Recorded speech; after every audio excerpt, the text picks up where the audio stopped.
Alright, welcome sa aking vlog. Ngayong araw pupunta kami ng beach ni Mama kasi pupulot kami ng bato, yun ang favorite namin. At yan ang lagi pinag-aawayan namin, ang pagpupulot ng bato kasi sobrang favorite Mama at mas love pa ni Mama ang pagpulot ng bato kasi sa akin. Joke!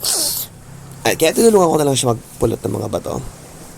At araw-araw namin itong ginagawa para makapag-exercise kami. Ito ang pinaka-exercise namin ni Mama, ang paghahakot ng bato. At diyan kami dalas nag-relax guys.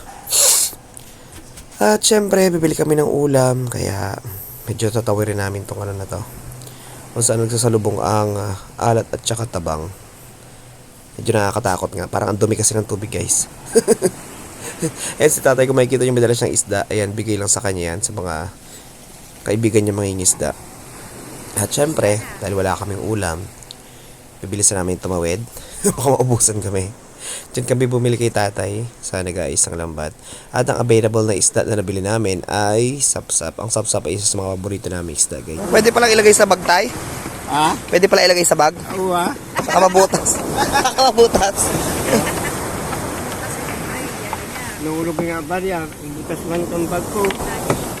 Dalas kami dyan sa umaga guys kasi super fresh ng mga isda dyan. Pag press kasi sobrang sarap. Ayan, pakit muna tayo saglit bago tayo umuwi.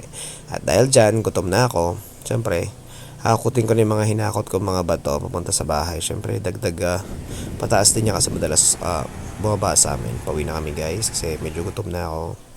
Hinakot ko na dyan sa likod bahay kasi tatanong na namin yan dyan ng mga gulay guys, kaya paunti-unti nilalagyan namin ng para mas makatipid tayo sa patambak. So ayan, thank you so much sa panonood ng aking vlog guys. Subscribe na kayo sa aking YouTube channel, follow nyo na po ako para masaya. Let's go.